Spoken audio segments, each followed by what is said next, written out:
Question number 3 पहले मैं पढ़ देता हूं, बहुत ध्यान से समझिए। क्वेश्चन नंबर 3 में एक स्पेशल चीज पूछी गई है, right a balance chemical equation with state symbols for the following reactions. ये कुछ रिएक्शंस हो रही हैं, इनका बैलेंस केमिकल इक्वेशन तो हमें लिखना है, लेकिन स्टेट सिंबल्स भी लिखने हैं। ध्यान दें स्टूडेंट्स, इनका स्टेट सिंबल्स भी हमें लिखना है इस क्वेश्चन में।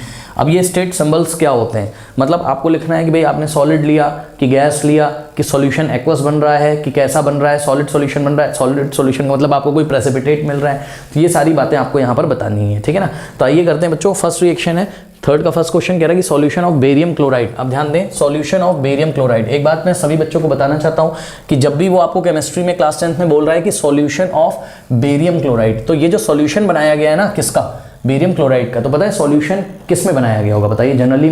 जनरली सॉल्यूशन जो लैब में हम लोग बनाते हैं वाटर में बनाते हैं। कहाँ बनाते हैं, वाटर में। याद रखिएगा, जितने भी आपके इनऑर्गेनिक कंपाउंड हैं, ऑर्गेनिक कंपाउंड नहीं, कार्बन कंपाउंड नहीं, कार्बन कंपाउंड जैसे कि आपके कौन से हो गए, आपके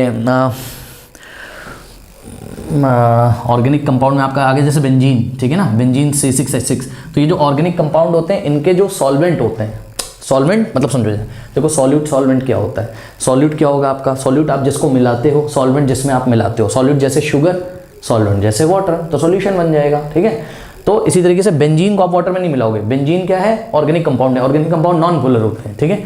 आप क्लास करोगे तो ये सारी चीज़ हमने बताई हैं, ये ऑर्गेनिक कंपाउंड नॉन पोलर है, तो आप इसको, वाटर एक पोलर कंपाउंड है, वाटर में पोलैरिटी होती है, चेक करिए, वाटर का स्ट्रक्चर है, यहाँ पे होता है नेगेटिव, यहाँ होता है पॉजिटिव, यहाँ होता है पॉजिटिव, यहाँ पोलैरिटी है, प्लस और माइनस के साइन ऐसे डेवलप हो जाते हैं, ठीक है ना।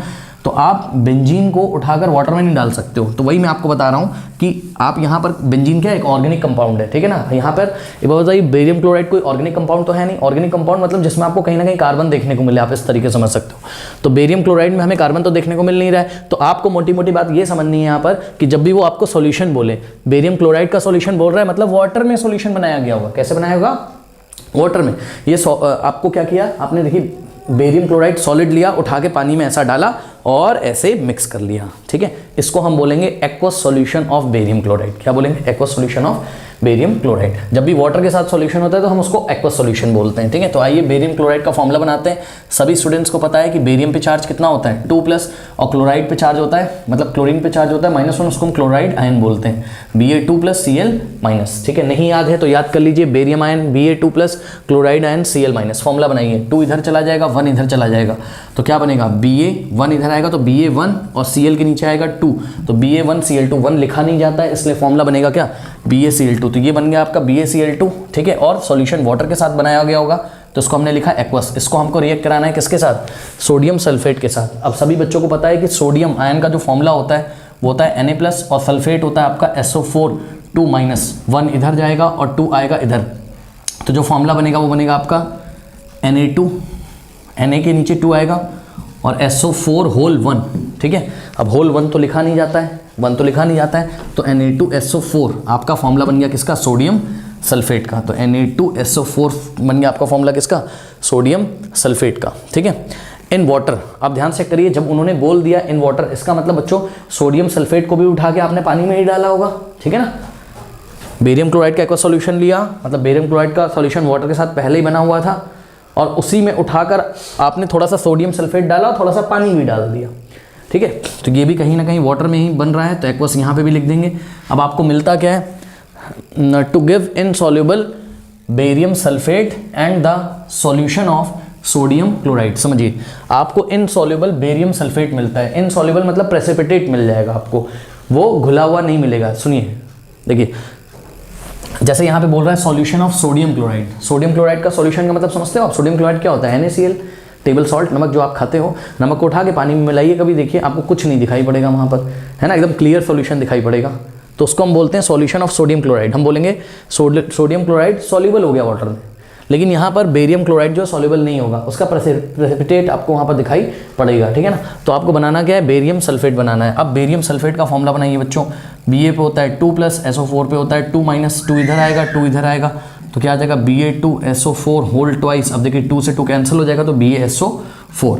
तो यहाँ पर हो गया आपका बेरियम सल्फेट का फॉर्मूला BaSO4। अब ये BaSO4 जो है, क्या हम इसको एक्वस लिख दें, बताइए स्टूडेंट्स, क्या हम इसको एक्वस लिख दें, नहीं। जिसका प्रेसिपिटेट मिलेगा उसको आप सॉलिड लिखा करिए। क्या लिखा करिए, सॉलिड, क्योंकि क्या बोल दिया उसने बोल दिया इनसॉल्युबल है, बेरियम सल्फेट जो बनेगा वो इनसॉल्युबल है, मतलब वहाँ पे पानी तो मौजूद है, ये तो उस वाटर में ये सॉल्युबल नहीं है, तो यहाँ पे आपको सॉलिड लिखना पड़ेगा, इसका प्रेसिपिटेट मिलेगा और प्लस आपको मिलेगा solution of sodium chloride. Solution of sodium chloride का मतलब बच्चों आपको NaCl का वाटर के साथ सॉल्यूशन मिलेगा, एक बार सॉल्यूशन बस, ठीक है। तो सोडियम क्लोराइड के सॉल्यूशन को आप लोग कैसे लिखेंगे, NaCl, और यहाँ पे आपने लिख देना है क्या, एक्वस। आइए जरा बैलेंस करने की कोशिश करते हैं। सबसे पहले हम देखते हैं सोडियम यहाँ पर कितने 2 हैं, तो यहाँ पर सोडियम ओनली 1 है, तो यहाँ पे हमने 2 लगा दिया, ठीक है ना। ओके, इसके बाद बच्चों क्या क्लोरीन बैलेंस है, यस क्लोरीन बैलेंस है, यहाँ पर 2Cl है, यहाँ पर 2Cl है, बेरियम 1 है, बेरियम 1 है, सल्फेट यहाँ पर 1 है और यहाँ पे भी सल्फेट 1 है। पूरे सल्फेट को चेक करो, SO4 only 1 SO4, SO4 only 1 SO4। कोई डाउट है बताइए, बैलेंस हो गया, कर लीजिए।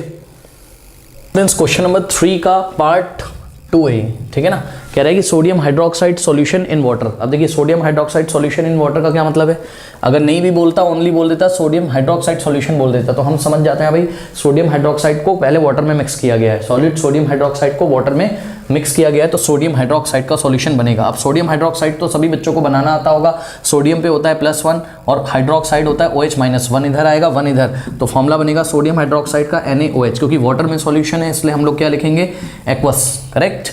तो reacts with hydrochloric acid solution. अब ये हाइड्रोक्लोरिक एसिड सॉल्यूशन क्या होता है ये हमने आपको बताया हुआ है। क्या करेंगे, सबसे पहले ध्यान से चेक करिए, यहाँ पे ऐसा वाटर ले लेंगे, ठीक है, ये वाटर ले लिया और बहुत हाई प्रेशर से इसमें हाइड्रोजन क्लोराइड गैस डालेंगे बच्चों। हाइड्रोजन क्लोराइड गैस को जब वाटर में हम लोग मिक्स करेंगे हाई प्रेशर पे तो आपको क्या मिलेगा, ये हाइड्रोजन क्लोराइड गैस था लेकिन अब आपको क्या मिलेगा, हाइड्रोक्लोरिक एसिड मिल जाएगा, यानी कि अब सॉल्यूशन में आपको बहुत सारे H+ और Cl- आयन मिलेंगे, H+ और Cl- आयन मिलेंगे। इसी को हम क्या बोलते हैं, हाइड्रोक्लोरिक एसिड सॉल्यूशन बोलते हैं, hydrochloric acid solution in water, ठीक है। तो इसको हम लोग कैसे लिखेंगे, hydrochloric acid solution in water को HCl एक्वस। कोई डाउट है बताइए, हाँ कोई डाउट है, ओके। अब देखिए ध्यान से बच्चों, आप सभी कह रहा है कि to produce sodium chloride solution and water. अब देखो बच्चों, to produce sodium chloride solution and water का क्या मतलब है, ध्यान से चेक कर लो बच्चों, ये तो बहुत इजी है। सोडियम हाइड्रोक्साइड स्ट्रॉन्ग बेस है, ये सभी को पता है, ये क्या है, स्ट्रॉन्ग बेस है, और हाइड्रोक्लोरिक एसिड क्या है, स्ट्रॉन्ग एसिड है, और हमको पता है कि स्ट्रॉन्ग बेस और स्ट्रॉन्ग एसिड जब रिएक्ट करते हैं तो सॉल्ट और वाटर आपको मिलता है, और जो सॉल्ट होगा वो न्यूट्रल सॉल्ट होगा, मतलब ना तो उसमें एसिडिक कैरेक्टरिस्टिक होगी ना तो उसमें बेसिक कैरेक्टरिस्टिक होगी। तो हमें मिलेगा यहाँ सोडियम क्लोराइड NaCl, ठीक है ना, एक्वस। NaCl क्या है, टेबल सॉल्ट है, ठीक है, टेबल सॉल्ट जो नमक खाते हो आप सब्जी वगैरह में डालते हो, उसको पानी में डाल के ऐसा मिक्स कर लो, एकदम क्लियर सॉल्यूशन मिलेगा, एक्वस सॉल्यूशन होता है वाटर के साथ। तो सोडियम क्लोराइड का एक्वस सॉल्यूशन मिलेगा और साथ में यहाँ पर वाटर बनेगा। तो देखिए बच्चों, वाटर लिक्विड के फॉर्म में बनेगा ऑब्वियसली। तो देखिए एसिड ने रिएक्ट किया बेस के साथ तो सॉल्ट मिला और आपको यहाँ पर वाटर मिल गया। कोई डाउट है बताइए, हाँ। अब कुछ बच्चे बोलते हैं सर स्ट्रॉन्ग बेस क्या होता है, स्ट्रॉन्ग एसिड क्या होता है। तो सुनो, स्ट्रॉन्ग बेस ऐसे बेस होते हैं जिनको उठा के आप अगर वाटर में ऐसा डालते हो, ठीक है, तो मान लो आपने सोडियम हाइड्रोक्साइड के 100 सोडियम हाइड्रोक्साइड के 100 अगर आपने मॉलिक्यूल्स डाले हैं इसमें, तो आपको, क्योंकि एक सोडियम हाइड्रोक्साइड आपको क्या देता है, एक सोडियम हाइड्रोक्साइड का मॉलिक्यूल आपको एक सोडियम आयन देता है और एक हाइड्रोक्साइड आयन देता है, ठीक है ना। तो 100 मॉलिक्यूल्स अगर आप डालोगे तो 100 के 100 लगभग सारे ही अपने करस्पॉन्डिंग आयंस में डिसोशिएट हो जाएंगे। सुन लीजिए, स्ट्रॉन्ग बेस क्या होता है, ऐसा बेस जिसको आप वाटर में जब डालते हो तो वो जितने भी मॉलिक्यूल्स आपने डाले वो सभी के सभी करस्पॉन्डिंग आयंस में ब्रेक हो जाते हैं, तो सभी के सभी सोडियम हाइड्रोक्साइड आपको Na+ और OH- देंगे। यानी कि अगर हम आपसे पूछें तो कितने सोडियम आयन मिलेंगे, तो जवाब है 100 सोडियम आयन मिलेंगे। क्यों? क्योंकि एक सोडियम हाइड्रोक्साइड आपको एक Na+ आयन देता है, तो 100 सोडियम हाइड्रोक्साइड आपको 100 सोडियम आयन देगा और 100 सोडियम हाइड्रोक्साइड आपको 100 OH- आयन देगा, ठीक। यानी कि टोटल आयंस आपको 200 मिलेंगे, 100 तो कैटायन और 100 आपको एनायन मिलेंगे, पॉजिटिव आयन नेगेटिव आयन, ठीक। इसी तरीके से HCl भी स्ट्रॉन्ग एसिड की भी यही कहानी है। एसिड जिसको अगर हम वाटर में डालते हैं तो वो क्या होता है, 100% आयनाइज हो जाता है, ठीक है ना, बस इसी को हम स्ट्रॉन्ग एसिड बोलते हैं। तो बहरहाल आई थिंक ये एक बैलेंस रिएक्शन। अगर आपको ज़्यादा जानकारी चाहिए, मैंने कई बार बोला है कि आप हमारे चैनल को फॉलो करें, ठीक है। जो चैप्टर्स हमने पढ़ाए हुए हैं उसको पहले अच्छी तरीके से देख लीजिए, ठीक है। रटिए नहीं बच्चों इधर उधर से, पहले कॉन्सेप्ट को क्लियर करिए केमिस्ट्री में अच्छी तरीके से अपने, फिर आप NCERT के सॉल्यूशंस देखिए, फिर आप NCERT एग्जाम्पल के सॉल्यूशंस देखिए। आपके बोर्ड एग्जामिनेशन में एक भी मार्क्स कटेंगे ही नहीं, ओके। बहरहाल तो ये हमने बच्चों स्टेट भी यहाँ पर लिखे हुए हैं। कोई डाउट है बताइए, कर लीजिए।